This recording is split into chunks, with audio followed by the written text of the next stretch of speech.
but it's all good. We're on the same anyways, you know what I'm saying? You are back with According to ATK Co Radio. It's your girl, Kimmy, here. I'm here with Remo Marak. You already know. And the award-winning Yes. has joined us. Round of applause, please. Thank you for being What's up, brother? here, sir. Listen, I know you're man, a busy man. very busy, but it's an honor to be here. This is like my 10th time here, you know what I'm saying? Oh, so you're a DSM vet, huh? Absolutely, man. Okay. Started, who was the first person that interviewed me here? I think it was Boss Chick, if I'm not. Okay, Boss Chick Rain. Shouts out to the homie yet. I think it was her. Or the thing is, I no, it wasn't Boss Chick. It was this group of girls when the place was on the other side of the Bronx. Okay. That was a while ago. Yeah, man. I've been grinding for a minute, man. Yeah. Polo been on the map. I've been grinding with, I was a artist manager, indie artist manager. Okay. Yeah, I remember them two girls. They had a beautiful show, and if I'm not mistaken, I heard they got picked up by DJ Envy, but that was a long time ago. Oh, that's a good thing, man. It's a good thing. Hell yeah. So we're here. We're talking about your documentary that I watched the other day that I enjoyed. I was at work. Did? I had it in the air. My boss walked by a couple times and was trying to figure out why I'm watching a movie at work, but it's for work. So that's glad. I'm glad hopefully to hear you that. have I'm a glad you job didn't for get me fired. if I get fired. Listen, I'm just saying. I learned something, man. If you want it to happen, you gotta speak it. You gotta talk it into existence. Okay. In the near future, I may have a job for you. Okay. I'm waiting for one phone call. All right, I'm well, not gonna say what it is. Wait for that phone call too. Man. Yeah. So you're originally from Haiti, correct? I'm Haitian. That's right. Okay. I'm Haitian from Haiti. And when did you come to the States? Well, I came here when I was 5 years old, on January 7th, 1985. Okay. So you've been here for quite some time. About 30 years. All right, I'm not mad at that. Yeah, pretty much I'm American, man. But Yeah. you know what I'm saying? Yeah. As he says that with his heavy Haitian accent. Absolutely. Pretty much. I got to bring the accent in, man. So your award-winning documentary, the Haitian Polo documentary, it deals with how people assimilated to, or you particularly, to your new home in Brooklyn? Well, Brooklyn, New York. Okay. And more specifically, Crown Heights. Okay. And the interesting thing about it is you use fashion to bridge the gap between you being from a new place, actually Polo, hence the name. It wasn't Polo. It wasn't only Polo. It was a myriad of different, designer brands. Yeah. Names. Okay. But, Polo's the one that is still relevant till today, and obviously Ralph Lauren is an icon, an American designer, fashion stylist icon, so he's still relevant. So I use that to build my brand. You know what I'm saying? So basically, you're saying when the status level of somebody, you guys felt like you were Americanized when you're wearing what they're wearing, and you're able to wear the brands? Is that what it's a little bit intricate. You know what I'm saying? Like you said, I got a heavy Haitian accent. Back in the days, I would try to hide that and try to sound like I'm a Yankee. Now, what it is when we came from Haiti, during the 80s and the 90s, it was a taboo to be Haitian. It was very difficult. One of the reasons was because of, obviously the accent, the way we look, and the way we dress. More so the way we dress. We used to dress with this, this very, slacks and pointed shoes. There you go, just like this. Just like this. There was a Haitian person in my school or anything. I used to be like, why are you wearing church clothes? Absolutely. Why are you dressing up? And I didn't get it. I didn't get their culture. Exactly. Like, we're in school. But there's a reason for that. We French, you know what I'm saying? Obviously, we've been colonized by the French people, so we adopted their fashion and style. You know what I'm saying? In Haiti, that's fine. That's the style I have. That's the upper class, shoes and slack and stuff like that. That spell, wealth and education and all that. Absolutely. And class, especially class. You can't walk around with your clothes hanging out, and expect somebody to respect you. Absolutely. Absolutely. So over here, when you in the inner cities, in the ghetto, it's different. You know what I'm saying? The baggy clothes, the lean, the different kind of talk, the hairstyle. Right. So when you come in, you got to fit in, especially if you have an accent like me. You understand what I'm saying? So how you gonna? 30 years later, you still got it. Well, absolutely. You know, you gotta stay to your roots, man. Right. You gotta stay true to your I'm roots. not mad at it. I mean, there are times I try to sound like American and all that, but I don't have to do that right now because I'm comfortable with who I am. You know what I'm saying, as a person. That's what matters. Because I'm a professional and all that, man. I mean, it has nothing to do with accent. It's basically what's in your mind and your heart and how you influencing the world positively. You know what I'm saying? That's what it's about, man. Accent. Everybody have an accent. You know what I'm saying? You just have to be proud of yourself. You know? Yeah.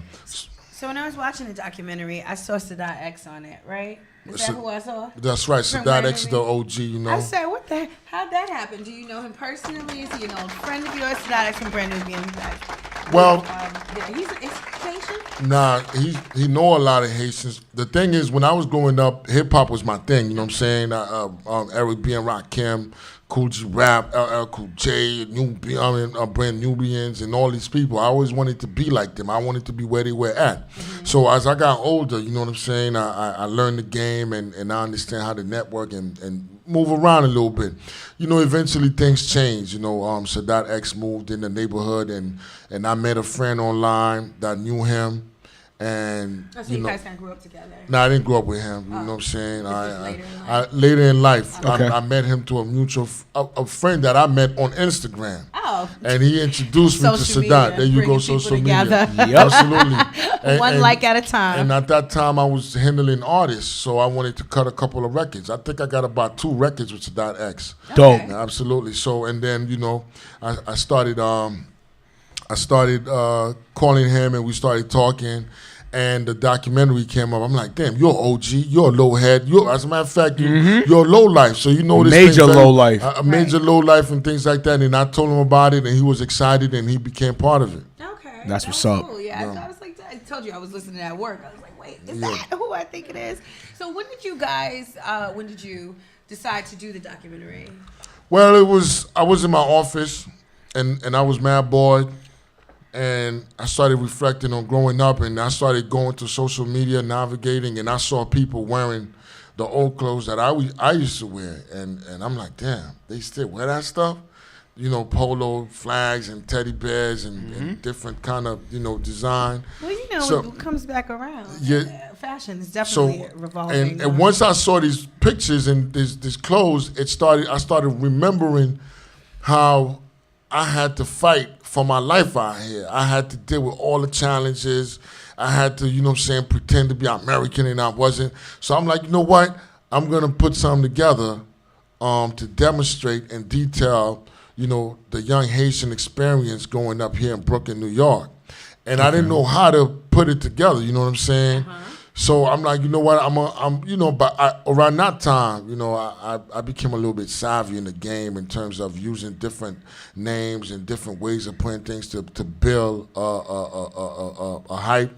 So I was like, you know what, I'm going to call this thing the Haitian Polo Documentary. You know what I'm saying? and that's it. As simple as that. I was like, Yeah, pretty original. absolutely, yeah. So did you fund the project alone, or did you get investors once you told them where you were going with things? Well, when I started, the project started out because I was in love, you know, with, you know, my childhood, with growing up. You know, anything you're passionate about, you want to see it come to life. So at that time, I didn't know much about film production. I didn't know nothing about, you know, raising money. I didn't know nothing about GoFundMe. I didn't know nothing about that. I just had a little bit of money. I didn't even know nothing about how to put a film together. I was just on Twitter, and I saw some dude put a quote up. And I'm like, you know what? I like this quote. I'm gonna hit this dude up. So I hit him up. I'm like, yo, man, I got a project. I want you to work on it with me. And I checked his videos, and the videos was dope. And he was like, what you mean? What project is that? I'm like, yo, I'm doing a documentary. I want you to come in and help me with the documentary. He was like, okay, what's the concept of it? I was like, yo, it's about young Haitians growing up wearing, you know, clothes to fit in and be part of the urban society and all that. Okay. At first, he did not really understand the concept, because if you're not from the 80s and the 90s, you would not understand the importance and the influence that you know what I'm saying, Polo, Ralph Lauren, Guess, Jabot, Tommy Hilfiger. I think that your documentary does a good job of, sorry for cutting you off, of making that clear. Because when I first heard it, I'm like, how do you Like, put the how two are you together. putting the You two know, together? Like, exactly. I don't see the vision. I didn't see the vision. I'm not gonna lie. I was like, what is this? But then I watched the documentary and I saw where you were going with things, and it made sense at how you just honed in on Polo, but the idea is how you guys try to fit in coming to The reason why I that. focus so much on Polo is because first and foremost, that was my first film. Because when you're a film producer, there's different angles and there's different ways you could go about it to bring about the message or to get to the point you want to get. I didn't really want to focus it on Polo because the underlying story is basically our struggle, right? Exactly. Coming up in this mainstream and urban metropolis. That's the underlying story. But however, because I'm gonna keep it funky. I don't have a name. I'm not no celebrity. You know what I'm saying? 3-4 years ago, nobody knew who DJ Script was. So I needed a platform. So the platform I designed was the Ralph Lauren platform. Okay. And because to be honest with you, if you're not in the culture, but there is a demographic out there that is still, how should I say, they're still enthusiastic about the brand. They still collect the brand till today. Absolutely. You know what I'm saying? For example, there's sweaters that cost $1,500. Kanye bought that back too a couple years back. Well, Kanye kind of stole the idea. Yeah. Kanye had nothing to do with this. It was a bunch of kids from Brooklyn, New York, the Low Lives, Decepticons, FAP, Izod and G-Force, LA and LP and all of these BMW, they the ones who made this thing relevant. Kanye just came with his ego talking nonsense. That's fact. I don't know about Chicago, but when it come to Brooklyn, New York, and New York City, Kanye had nothing to do with the relevancy of Polo by Ralph Lauren. No, I'm just saying that Kanye made it a little bit more mainstream for those who kind of thought that Polo may or may not have died down. He made it popular. Yes, on a larger scale, not necessarily that. Well, he had I have said this about that again. That. Go ahead. Kanye knew nothing about this. First of all, Just Blaze is a low head. And he was in the game way before Kanye. You understand what I'm saying? So he a low collector. He was in the game, but he was not on a platform. Yeah, I understand that. Yeah, you're right. Yeah, you're right. You right. You 100% right. Although it did not originate. Yes, Kanye, you're right. You're right. Totally in agreement. I agree with what you're saying too. Kanye has a didn't bigger start platform. there. He just had a larger platform. You're right. So now everybody want to do the backpack. Yes. Teddy bears. You're right. You're 100% right. You're 100% right. But just we know where just to make it clear, that's right. Yeah, in terms of platform, you're right. You're 100% right. I agree with that. But in terms of the originality of it and what started it, Kanye had nothing to do with that. Yeah, y'all both are talking based on cultures. Yeah, like absolutely. Kanye's was more of a revamping of the culture. What Polo's talking about, what he's telling you is the originality. And I could form more feedback on him on that because I was at Art and Design and I know bunch of low life status. Who went to? I think Fab. Fab went to Art and Design. And Fabulous is a Fab, crazy low head. Yeah. You know what I'm saying? You know. You can check his videos out. He's always putting vintage low in there. You know what I'm saying? It's just that Kanye has a, braggadocious swag. Yeah. Absolutely. Yeah, Right. Yeah, there you go. So what I'm saying is it's not versus where it originated versus who popularized it. That's right. basically Absolutely. what I'm saying with that. So I know that, as you said, this is your first film. You were not a filmmaker. Nah, not a filmmaker. Were there roadblocks? What were? Because I'm sure there were roadblocks. Oh man, making it roadblocks. That Forget about it. Going forward, say you want to do another documentary. I'm not going to do this again, or this is what I need to do going forward to make a new one. What are some of those things? Well, in the beginning, I will spaz out on that question, but now because I'm a professional, I'm an award winner. I want to be politically correct. You know what I'm saying? Because I'm waiting for one phone call, so I don't want to ruin it. You know what I'm saying? Because people watching everywhere. I had a lot of roadblocks. Okay. I had a lot of difficulties putting the project together, not because of money. It was more so because of it was more so because of communication and unity amongst the people that I was working with. Okay. That's exactly what happened. And then what happened was, and now I get it. This is why I'm a little bit more humble, way more humble. what it is the hood where we come from, all of us, because we all the same. It doesn't matter. Right. There's a lot of thirsty people in there. There's a lot of people in line waiting to make it. And when they see you have an idea, if you don't immediately capitalize on that idea, they're going to steal your idea from you. You know what I'm saying? Well, you always have to keep things under wraps sometimes, unfortunately, because everybody doesn't want to see you win and don't have your best interest at heart, and they just want to steal what you got going on to catapult their careers. And that's stuff right. And that's very unfortunate because sometimes you have a project, you want to get some feedback from people, and you want to get ideas from people, but do you feel like you got to keep your stuff to yourself? And that's exactly what I learned. Yeah. I learned that, and that's very important. Because once people see you mad hype and you look like you're going to get a deal, they're going to come at you and they're going to try to destroy you. And that's exactly what happened to me. Yeah. I had so many people come. People came out my job trying to fight me.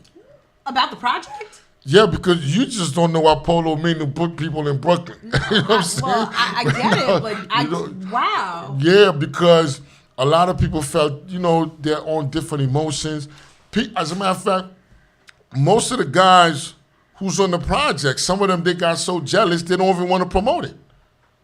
That's unfortunate, because it's a good, it's a good project. And it's definitely fire. Yeah, for the culture. It's definitely fire. Do you still DJ? Yeah, well, DJ is a hobby, and DJ is my thing. You know what I'm saying? Because that's one of the things. When I came from Haiti, I wanted to be a rapper. I wanted to rap and I wanted to DJ, you know what I'm saying? And my parents, they didn't want to deal with that. Haitian parents is either you're going to be a doctor, you're going to be a lawyer, you're going to be a nurse, you're going to be a teacher, you're going to be some professional. You know what I'm saying? So let me tell you something. There is certain careers that Haitian parents say you better fall in line with these. Okay? But come to find out, that's right. Not one of them. Not one of them. Come to find out, it's not only Haitian parents, it's the whole Caribbean. Yeah, absolutely. That's fact. That's facts. As a whole, absolutely. So me, I was fact, boy. I was never a gangster. You know what I'm saying? I mean, I was straightforward, and I obeyed my parents. So I went to school and I got my doctorate. You know what I'm saying? And I never wanted. The thing is, it's so crazy. Growing up in the hood and growing around hood dudes and with the girls who never liked geeks anyways. You know what I'm saying? You never want to look like the guy who went to school and had the book backpacks and all that talking. You know what I'm saying? Right? They're hot guys. Right. So what happened was when I got my doctorate degree, I never wanted to tell people I was a doctor. I'm like, nah, man, I'm a DJ. You know what I'm saying? I manage. What? I mean, oh, nah. Because doctors are winning, bro. Like, absolutely. Hey. Absolutely. So, no, I'm just kidding. yeah, when I got when I acquired my doctorate in clinical pharmacy, I was embarrassed to tell people that around the way because I was so into the hood stuff, the music, the rap, the hip hop, and then it kind of made me have a split personality, man. Until recently, I'm like, fuck that shit. I could curse, right? Oh, you know what I mean? You really did. You know what I'm saying? I was like, yo, F that, man. Yo, listen, this is who I am. This is what I fought for. I did countless nights studying. I'm in the libraries, on the ferry. I don't give a damn about some dude who's talking about selling drugs in the corner. I'm not hip to this girl or that girl. I don't care. So if she don't like me, who cares? I go my way, you know what I'm saying? So, and then I realized, I'm like, because the thing is, the streets is very slippery. You don't want people to know your personal business, and then you all in these different places, because these dudes, they're selling oxycodone, they're selling lean, you know what I'm saying, they're selling Percocet. You don't want them to know that you have access to these things. Pharmacists, they want to. When I was in school, I got excited about drugs. That's one of the reasons I thought I was gonna actually make the drugs. But when I started doing research, I'm like, damn, man, to discover a molecule and to make this happen, I ain't gonna be in here for 30 years doing that, because I know doctors that have been in the lab for 15 years trying to crystallize one particular molecule or something. You know what I'm saying? The patent, but I'm like, you know what? I want the money. So that is a long time. Forget it. I can't. Okay? There's no molecule here. Project done. There's no molecule. Some of these dudes have serious patience, man, trying to figure out a particular pathway and how a molecule works to influence a particular outcome in the body or the cell. This thing could get very intricate. I'm like, I ain't gonna be in here for long. I'm out of here, you know what I'm saying? And then I became a science teacher.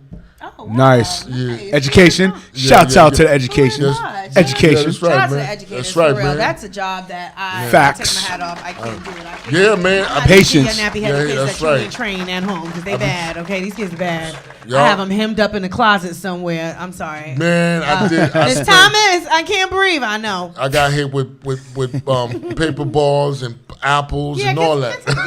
These days are- Yeah, man. And after a while, I decided to go and continue my education and get my doctorate, man. That's what's up, That's man. amazing. We know that you're pressed for time because you have another meeting. But before you leave, I wanted to play a quick game of Let's do it. Am I Haitian? I have a list of celebrities. Okay. And I want you to tell me if these celebrities are Haitian or not. Okay? Go ahead, shoot.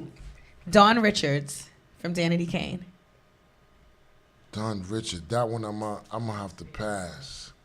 I don't even know who Don Richard is. Oh, damn. You not famous, Mom. Womp womp. Oh, I don't know. I just been bumping. Oh yeah, Daddy, yeah. She is Haitian. That's right. There's a Haitian in there. My bad. Once you said Danity King, is it Dirty Money? Dirty Money. Yeah, Dirty Money. One of them is Haitian. My bad. Okay. The Dirty Money Dawn girls. Richards is Yeah. Haitian. Okay. Yeah. James Brown. Hell no. He said what? James Brown's from where?